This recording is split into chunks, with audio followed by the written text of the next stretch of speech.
My job is one single event, and that's to put this man to death. There is such a thing as evil, and some people are evil. I do deserve to be executed. Bottom line. Well, am I pure evil? Am I the face of terror sitting here in front of you? Let's embark on a journey through some of the world's most notorious and unforgiving prisons. In this video, we'll take you inside the concrete walls and barbed wire fences of institutions that house society's most dangerous individuals. From the frozen wastes of Siberia to the scorching deserts of the Middle East, these prisons represent the harshest extremes of incarceration. We'll explore 5 infamous facilities: Russia's Black Dolphin Prison, the United States Penitentiary in Terre Haute, San Quentin State Prison in California, Turkey's Diyarbakir Prison, and North Korea's mysterious Camp 14. Each of these prisons has its own dark history and unique challenges for both inmates and staff. As we delve into the daily realities of life behind bars in these maximum security facilities, we'll examine their security measures, their living conditions, and the psychological toll they take on those confined within. We'll also look at some of the most notorious inmates who've called these prisons home. This journey won't be an easy one. The stories we're about to share are often brutal and disturbing, but they offer a crucial glimpse into a world most of us will never experience firsthand. Let's begin our tour of some of the toughest prisons on Earth. The Black Dolphin, Russia. Picture this. You're in the middle of nowhere in Russia, right near Kazakhstan. It's cold, it's gloomy, and then you see it. Black Dolphin Prison. This place is as mean as it sounds, and trust me, its bite is worse than its bark. They call it Black Dolphin because of this statue that's located near the entrance. But don't let that fool you. There's nothing cute or friendly about this place. It's where Russia sends the worst of the worst. Guys they never want to see outside again. Imagine the worst person you can think of. Now imagine someone even worse. That's who ends up here. It is here that some of the country's worst maniacs, serial killers, terrorists, and even cannibals are held. What makes Black Dolphin so tough? It's everything. The building, the rules, the people. It's like they took every bad thing about prison and cranked it up to 11. This place isn't about rehabilitation, it's about punishment, pure and simple.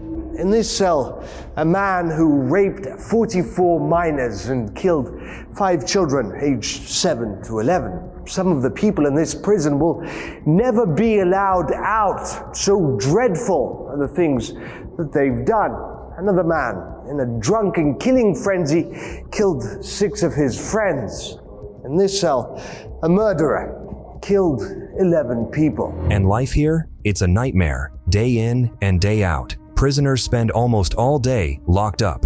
We're talking 22 to 24 hours in a cell, every single day. 2 guys to a cell with just the basics: beds, a table, a tiny sink, and a toilet. Now imagine spending your whole life in a space smaller than most people's bathrooms.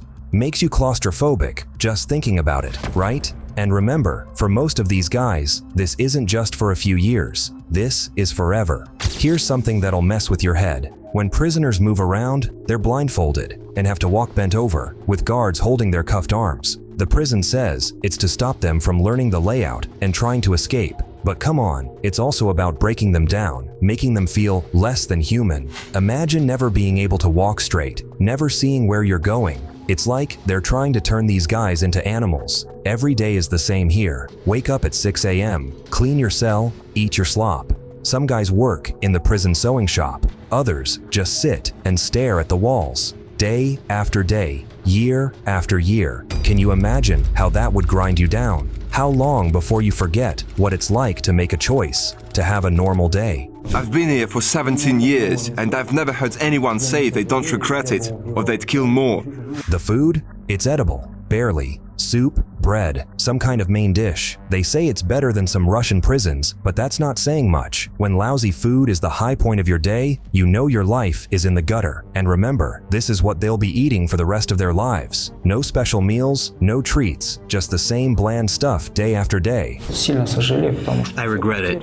Everything is lost. The years go by, your health worsens, everything passes by. Now get this. This hellhole has a small church, and some prisoners can take classes. It's like putting a band-aid on a gunshot wound. They say it's to help prisoners change, but in a place like this, that's one cruel joke. How are you supposed to better yourself when everything around you is designed to break you down? Living in Black Dolphin messes with your head, big time. Guys go crazy from the isolation, the boredom. It's in the middle of nowhere, so nobody visits. Some prisoners say anything's better than living here forever. Вы спросили, сейчас бы я так поступил. You asked me if I'd do it again. I've thought about it. It would have been better if I'd died with them. And you know what? After hearing about this place, you can see why. Imagine never seeing a sunset again, never feeling the grass under your feet, never hugging a loved one. That's life in Black Dolphin. Prison employees say all this cruelty is necessary because these inmates are so dangerous and they're proud no one's ever escaped. But at what point does security become torture? As we leave Black Dolphin, you've got to wonder, is this what justice looks like? Or is it just revenge dressed up as punishment? Can anyone be so bad they deserve this? Tough questions, but that's the point of this whole grim tour. Terre Haute Prison, Indiana. Now, let's head over to the USA, to a place called Terre Haute Prison in Indiana. It might not sound as scary as Black Dolphin, but don't let that fool you. This place has a darkness all of its own. And when I came at you, I wasn't just going to stick you an inch. I was going to run something all the way through you. Terre Haute is a high-security federal prison, but what really puts it on the map is death row. Yeah, you heard that right. This is where the US government kills people, legally. I do deserve to be executed. Bottom line, I ain't gonna candy coat it. I deserve to be executed. This prison's been around since 1940, but they've kept it up to date. Modern misery, you could say. It holds over 1,000 prisoners, some in the main prison, some in a medium security camp next door. Different levels of hell, one could say. But make no mistake, even the softer parts of this place are still tougher than anything most of us will ever experience. Do people ever abandon all hope and give up when they realize that this is it, this is the end, they're never getting out? Yes. Unfortunately, you have offenders, suicides in the Department of Corrections, and it's predominantly those offenders who realize that there's no more hope. Most prisoners here have a daily routine, jobs, classes, that kind of thing. They say it's to help guys prepare for life outside, but realistically speaking, in a place like this, how much does that really mean? When you're surrounded by concrete and steel, watched every second of every day, how can you prepare for freedom? Now, death row, that's a whole other level of messed up. These guys have it worse than everyone else. They're kept apart, watched constantly, and they're all waiting to die. Can you imagine living like that? Knowing that one day they're going to walk you to a room and kill you? Every time you hear footsteps, every time a guard looks at you funny, you wonder, is this it? Is today the day I die? So these are the steps which an inmate who's about to be executed would take into this area. We would bring the offender over here, and he would be housed in a holding cell until the time of the execution. This is usually a very quiet time for the offender, though. Some make themselves preoccupied with television. Others just sit here and meditate and are very quiet for the last few hours. But the death chamber is something else. Mint green walls, like a messed up hospital room. There's this bed thing called a gurney where they strap you down and people watch through a big window. How do inmates react right at this point? One of them, the first execution that I was ever a part of, the offender turned to us and apologized to us about having to put us in this place. And he basically said, I'm sorry, you guys have to do this. Since 1988, they've killed 16 people here. They say it's quick and painless. But is there ever really a nice way to end someone's life? And what about the guys who have to do it? How do you go home and act normal after that? My job is one single event, and that's to put this man to death. That's very a surreal moment in time. The most famous execution here was Timothy McVeigh in 2001. He bombed a building in Oklahoma City, killed a lot of people. When they executed him, it was all over the news, and it got people talking about whether the death penalty is right or wrong. Well, am I pure evil? Am I the face of terror sitting here in front of you? Is there ever a good reason for the government to kill someone? Or is this just murder with extra steps? That's one issue that no one seems to be able to settle once and for all. I put myself on the path to put him in the position to do what he has to do. again affecting somebody else's life years later by one or several acts of stupidity and undescribable things that I've done in my past, shamefully, regretfully. As we leave Terre Haute, think about this. We've seen two very different prisons in two very different countries, but they both raise the same dark questions about punishment, about what it means to be human, about how far we're willing to go in the name of justice. But we're not done just yet. We've got more prisons to see and more darkness to explore. Stay tuned. San Quentin, California. We're heading to California now, but don't expect any sunshine where we're going. Welcome to San Quentin Prison. This place is like the Hollywood of prisons. It's notorious, but for all the wrong reasons. I was an evil person. I don't know any other way to put it, you know. I didn't care for other people's lives. I was an adult and I chose to do what I did. San Quentin has been around since 1852. That's older than most countries. It sits right on the edge of San Francisco Bay with a view that would cost millions if it wasn't a prison. But make no mistake about it, no one's enjoying the scenery here. Now, here's a sick joke. San Quentin is home to the largest death row in the United States, in liberal California, of all places. My name's Charles Smith, 46 years old. I've been convicted of 4 gang murders, and I was sentenced to death. But let's talk about life inside these walls for a moment. San Quentin's got all kinds of prisoners, from guys doing short stints to lifers. It's like a toxic cocktail of criminals, all shaken up and ready to explode. I've been here 33 years at San Quentin, 35 years since my arrest back in 1980. They've got some programs here, a newspaper run by inmates, a podcast, even a college program. Sounds nice, right? But don't be fooled. It's like putting a smiley face sticker on a torture chamber. Sure, some guys might learn something, but at the end of the day, they're still confined to the inside of a jail cell. You damage a lot of people when you do crimes like the ones I did, robberies. And how do you take that back, you know? You don't. You just acknowledge that you did something that hurted someone, and it hurt, you know, and it tears you up too. Most prisoners have jobs or go to classes during the day. Sounds almost normal, doesn't it? But imagine trying to act normal with armed guards watching your every move, knowing that one wrong step could land you in solitary. It's like walking on eggshells, except the eggshells are razor blades. Now, let's talk about death row. There is such a thing as evil, and some people are evil.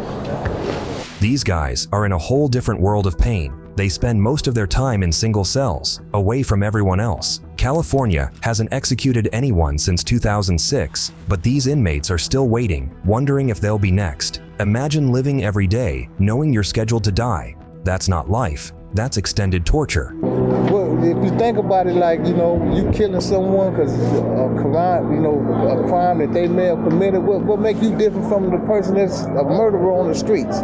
If you know you're gonna execute a person, what make you different? In God's eyes, you ain't no different. San Quentin's had some famous inmates over the years, people like Charles Manson or Sirhan, who shot and killed Robert Kennedy back in the day. These guys are like the who's who of America's worst. But being in a famous prison doesn't make it any less horrible. If anything, it just adds to the circus-like atmosphere of the place. Yeah, that's a threat. You know, at any time, once your appellate, all your appellate rights is up, they can come get you and execute you. That's a threat. It's always on your mind. It's always in the back of your head, right? One thing that makes San Quentin unique is its location. It's smack in the middle of one of the most expensive areas in the country. You've got multi-million-dollar homes right next to a prison. Talk about a messed up contrast. So the prison is a constant reminder of what these guys can never have, and that's freedom. I can't live one way thinking I'm gonna always get out. Right. And I can't live the other way thinking I'm always gonna stay in. Somehow I have to find resolution with both. So, what do you think about San Quentin? Is it a model of what prisons should be, with all its programs and opportunities, or is it just as hopeless as the rest? Either way, it's still a cage, and the people living inside are still its prisoners. Diyarbakir, Turkey. Now buckle up, because we're heading somewhere even darker. Welcome to Diyarbakir Prison in Turkey. If you thought the other places were bad, this one's going to make your skin crawl. Diyarbakir is in southeastern Turkey, in a mostly Kurdish area. And that's important, because this prison has been accused of some seriously messed up stuff, especially towards Kurdish political prisoners. It's not just a prison, it's a weapon in a decades-long conflict. This facility was built in the 1980s, right after a military coup. Imagine starting your prison's history with that kind of background. It's like being born under a curse. Life in Diyarbakir Prison? It's beyond tough. We're talking overcrowding that would make sardines feel claustrophobic, not enough food to keep a bird alive. And hygiene? Forget about it. Imagine being crammed into a cell with way too many other people, never having enough to eat, and living in your own filth. That's daily life here, but it gets worse, way worse. There have been countless reports about torture and in this place. We're talking beatings, electric shocks, physical assault, the kind of stuff that would make the devil himself wince. It's like all the rules about human rights just don't apply here. And here's something that'll really turn your stomach. Kids, you heard that right. In Turkey, you can go to prison when you're as young as 12. Can you imagine being 12 and ending up in a place like this? It's not just cruel, it's evil. The prisoners at Diyarbakir have tried to fight back. Hunger strikes, protests, but these often lead to even harsher crackdowns. It's like a never-ending cycle of resistance and repression, with each round getting more brutal than the last. Now, the Turkish government says they've made some changes, trying to clean up the prison's image. But many people say it's not nearly enough. It's like trying to put out a forest fire with a water pistol. So, what do you think? How can a country that wants to be seen as modern and democratic allow a place like this to exist? Is there any way to fix a prison with such a dark history, or is it rotten to the core? All right, deep breath everyone. We're about to dive into what might be the toughest, scariest prison of them all. North Korea's Camp 14. Now, let's be honest here. We don't know as much about this place as we do about the others on this list. North Korea has a habit of keeping its inner workings top secret, but what we do know is enough to give you nightmares. Camp 14 is what's called a total control zone. That's a fancy way of saying that if you go in, you're likely never, ever coming out. Most of the prisoners here were born in the camp. That's right, their parents were prisoners, and now they are too. It's like a life sentence that gets passed down through generations. Imagine being born into a prison, never knowing anything else. These people have never seen a car, never used a phone, never even heard of things like movies or restaurants. That's not life, that's existence in its cruelest form. But throughout Camp 14's existence, there have been rare instances where people born on these premises have been able to make a daring escape. And thanks to them, we're now aware of just how awful this hellhole really is. Take Shin Dong-hyuk, for instance. Born in Camp 14, he didn't even know what was beyond those prison walls he called his home. That is, until he managed to run away. He's now safe and sound, but even to this day, his past haunts him. After the death of my mother, I had an incredible hard time. I was beaten every day. I almost died. Life in Camp 14 is hard to even imagine. Prisoners work 12 to 15 hours a day, doing backbreaking labor in mines, farms, and factories. They're always hungry, so hungry that they'll eat rats and insects just to survive. We were always hungry. It's like stepping back in time to some medieval dungeon, except it's happening right now, in the 21st century. Education? Forget about it. Kids in the camp learn basic reading and writing, but mostly they're taught how to work and how great the leaders of North Korea are. It's basically brainwashing mixed with slave labor. These kids never had a chance at a normal life. From 12 years on, it was nothing but work. But they called it secondary school. There was no reading or stuff like that. But one of the craziest things about Camp 14 is that many prisoners don't even know why they're there. In North Korea, if one person is accused of a crime, their whole family might be sent to the camp. They call it guilt by association. It's not justice. It's not even punishment. It's just cruelty for the sake of cruelty. Those who made mistakes were prisoners. Those who made no mistakes were guards. My mom had made mistakes, so it was only natural that we should live like this. I didn't even want to know why. The guards at Camp 14 are known for being brutal. Beatings are common, and there are stories of public executions. Prisoners are taught to snitch on each other. Even kids are expected to report on their parents. Imagine living in a place where you can't trust anyone, not even your own family. It's psychological torture on top of physical abuse. It's the kind of story that's hard to believe, but experts say it checks out. And remember, Shin's story isn't unique. There are thousands of people still living that nightmare right now as we speak. So, what do we do about a place like Camp 14? It's in a country that doesn't care what the rest of the world thinks. They won't even admit these camps exist. How can we help people in a place like that? Is there any hope for change? And here's an even tougher question. How do you heal someone who's lived their whole life in a place like Camp 14? If they get out, how do they learn to live in the regular world? The damage done in these camps isn't just physical, it's mental, emotional, spiritual. It's the kind of trauma that gets passed down through generations. Here people went around freely. They were wearing nice clothes. I couldn't believe my own eyes. It was a free society. I didn't feel anything special when I saw the cell phones and television in China for the first time. I didn't think that I want that. They were just new and exciting things, nothing else. I repeat, my only wish had already come through. I had eaten and I didn't care about anything else. As we wrap up this tour, let's take a moment to reflect on what we've seen. From the high-tech misery of America's death row to the medieval horror of North Korea's secret camps, we've seen the worst that humanity has to offer. Think about the people who live and work in these prisons. The prisoners, sure, but also the guards, the doctors, the teachers. How does being in a place like that change a person? Can anyone come out of that unscathed? And here's the big one. Do these tough prisons actually work? Do they make society safer? Or do they just create more problems, more anger, and more violence? So, what do you think? If you could change one thing about the prison system, what would it be? How would you balance punishment, protection, and rehabilitation? Is it even possible to do all three? This journey through the world's toughest prisons isn't just about shock value.